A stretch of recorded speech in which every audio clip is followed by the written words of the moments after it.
Hello friends, नमस्कार। स्वागत है आप सभी का आपका अपना यूट्यूब चैनल स्टडी निकेतन पर। आज है 25 अगस्त 2021।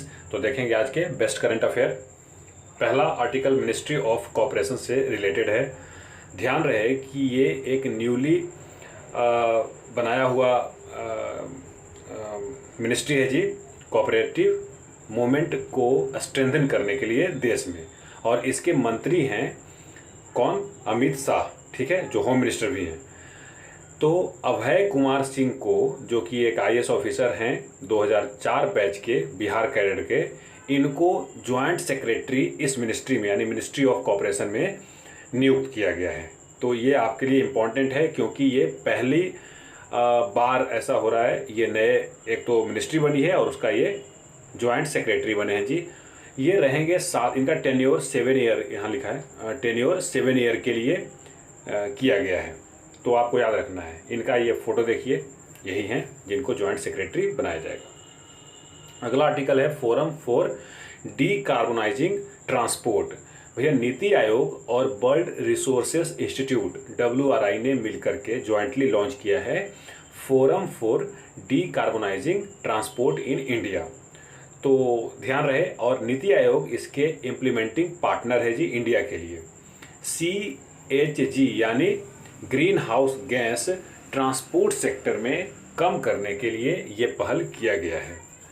अब बात नीति आयोग की आई है तो इसके बारे में जानिए। 1 जनवरी 2015 को इसका फॉर्मेशन किया गया था। एक्चुअली ये रिप्लेसमेंट था प्लानिंग कमीशन का जी, ठीक है। इसका हेडक्वार्टर नई दिल्ली में है और चेयरपर्सन इसके होते हैं कौन?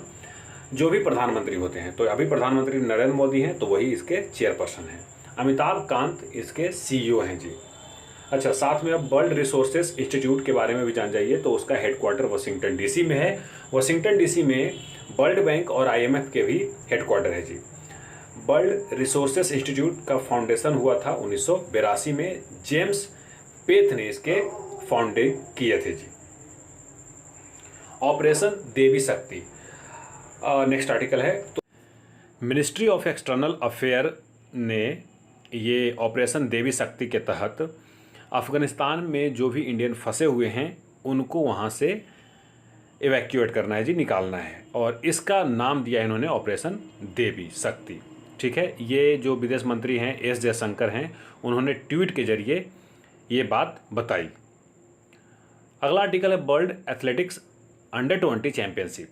तो भैया शैली सिंह, इनका फ़ोटो आप देखेंगे एक, इन्होंने लॉन्ग जंप में सिल्वर मेडल लिया है जी, ठीक है। इन्होंने लॉन्ग जंप 6.59 मीटर, करीब करीब 22 फीट इन्होंने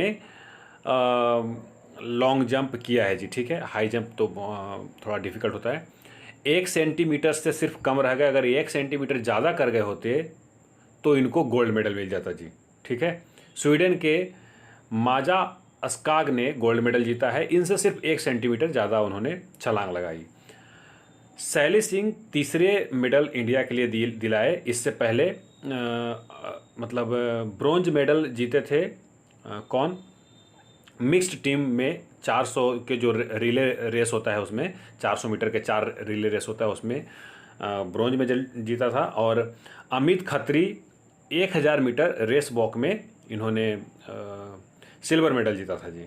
इंडिया जो है ना 21वें स्थान पर रहा मेडल टेबल में। ये हैं शैली सिंह, इनका आप एक फ़ोटो देख रहे होंगे, ठीक है। चलिए अगले आर्टिकल की तरफ चलेंगे। अगला आर्टिकल है इन्फोसिस से रिलेटेड। तो इंफॉर्मेशन टेक्नोलॉजी में 100 बिलियन अमेरिकी डॉलर मार्केट कैपिटलाइजेशन वाली ये चौथी कंपनी बन गई है जी, ठीक है। इंडिया की ये चौथी कंपनी बन गई है। पहली कंपनी कौन है? रिलायंस इंडस्ट्रीज़, जिसका मार्केट कैपिटलाइजेशन है एमकैप है 140 बिलियन अमेरिकी डॉलर। वहीं टाटा कंसल्टेंसी सर्विस यानी TCS 115 बिलियन अमेरिकी डॉलर के साथ दूसरे स्थान पर, मतलब दूसरी बार बना था। और HDFC जो है उसका 100.1 बिलियन के साथ तीसरे स्थान पर था और ये अब चौथे स्थान पर हो गया है इन्फोसिस। इन्फोसिस के बारे में जानिए। फाउंडेशन 7 जुलाई 1981 को हुआ था। CEO इसके सलील पारेख हैं और हेडक्वार्टर एज यूजुअल बेंगलुरु में है जी। बेंगलुरु कर्नाटक की राजधानी है। अगला आर्टिकल है टोक्यो पैरालंपिक गेम्स से संबंधित। देखिए, पहले मरियप्पन तंगावेलू जो थे वो फ्लैग बियरर थे, जो कि 2016 रियो पैरालंपिक में इन्होंने गोल्ड मेडल जीता था। तो अभी तक तो फ्लैग बियरर वही थे, लेकिन उनको रिप्लेस ये कर दिए जिनको आप फोटो में देख रहे हैं। तेगचंद नाम इनका है और ये एशियन गेम में ये गोल्ड मेडल जीत चुके हैं जी। अगला आर्टिकल आरबीआई से संबंधित है। आरबीआई ने अपॉइंट किया है जी एनएस विश्वनाथन के चेयरमैनशिप में 4 tier structure for urban cooperative bank UCB. ठीक है, इसमें इनको बताया जाएगा कि जो कोऑपरेटिव बैंक्स होते हैं उनको किस टियर में रखना है। ठीक है, उनके कैपिटल्स के हिसाब से CRAR यानी capital to risk weighted asset ratio के हिसाब से इनको 4 कैटेगरी में बांटा जाएगा। रिजर्व बैंक ने जो कमेटी बनाया है उसके सजेशन भी आ गए हैं। उनके सजेशन पर ये 4 कैटेगरी है, वो आपको मैं दिखा रहा हूँ। पहला कैटेगरी है अगर जिसका डिपॉजिट अप टू 100 करोड़ है। अगर 100 to 1000 करोड़ वाले हैं तो उनको टियर 2 में रखा जाएगा। 1000 to 10,000 टियर वाले को डिपॉजिट वाले को टियर 3 में रखा जाएगा और टियर 4 में 10,000 से ऊपर वाले के जो भी डिपॉजिट होंगे उनको रखा जाएगा जी। ये किया है किसने? आरबीआई ने। और काहे के लिए किया है? यूसीबी मतलब अर्बन कोऑपरेटिव बैंक्स के लिए। तो आपको ये याद रखना है, बिल्कुल आप एक स्क्रीनशॉट ले लीजिए इसको। अब आरबीआई के बारे में फटाफट एक बार देख लेते हैं। हेडक्वार्टर इसके मुंबई में है, लेकिन एस्टेब्लिशमेंट हुआ था कलकत्ता में 1 अप्रैल 1935 को। ऑनरशिप मिनिस्ट्री ऑफ फाइनेंस के पास है जी। ठीक है, वित्त मंत्रालय इसकी देखरेख करता है। गवर्नर इसके शक्तिकांत दास हैं, जो कि 25वें नंबर के गवर्नर हैं जी। करेंसी इंडियन रूपी चलता है। चलिए अगले आर्टिकल की तरफ चलेंगे। अगला आर्टिकल है सेफ सिटीज इंडेक्स 2021। तो कोपेनहेगन जो कि डेनमार्क के कैपिटल है, वो दुनिया के सबसे सेफ मतलब वर्ल्ड्स सेफेस्ट सिटी बना है जी। 60 सिटीज़ में, मतलब कुल 60 सिटीज़ में ये सर्वे किया गया है। सेफ सिटीज इंडेक्स 2021 जो रिलीज हुई है, और ये रिलीज किसके द्वारा किया गया है? Economist intelligence unit. ये याद रखिए 3 चीज़ें भैया। इंडेक्स का नाम है सेफ सिटीज इंडेक्स 2021।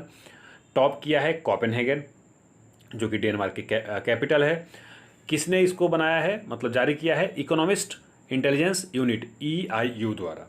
ठीक है, तो टॉप पे तो रहा है कौन रहा? कोपेनहेगन जी। सबसे बॉटम पे कौन रहा? तो बॉटम पे यंगून रहा, जो कि पुराना नाम इसको रंगून हुआ करता था, म्यांमार की कैपिटल होता था। तो यंगून है जो सबसे बॉटम पर है। इंडिया की बात किया जाए 48वें नंबर पर दिल्ली है और 50वें नंबर पर मुंबई जी। ठीक है, 56.1 और 54.4 पॉइंट के साथ।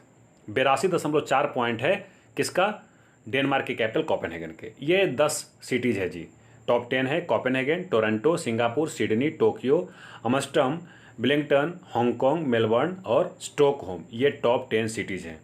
अच्छा, जो मैंने अभी आपको बताया पॉइंट, तो आप पॉइंट से बता सकते हैं कि दिल्ली और मुंबई किस जोन में आता है। 0 से 25 पॉइंट वाले लो सेफ्टी जोन में आते हैं। 25.1 से लेकर के 50 पॉइंट तक मीडियम सेफ्टी जोन में आते हैं। 50.1 to 75 वाले जोन को हाई सेफ्टी जोन कहते हैं और इससे ऊपर वाला को वेरी हाई सेफ्टी जोन कहते हैं। तो आज के लिए बस इतना ही। मिलते हैं अगले वीडियो में। बहुत बहुत धन्यवाद।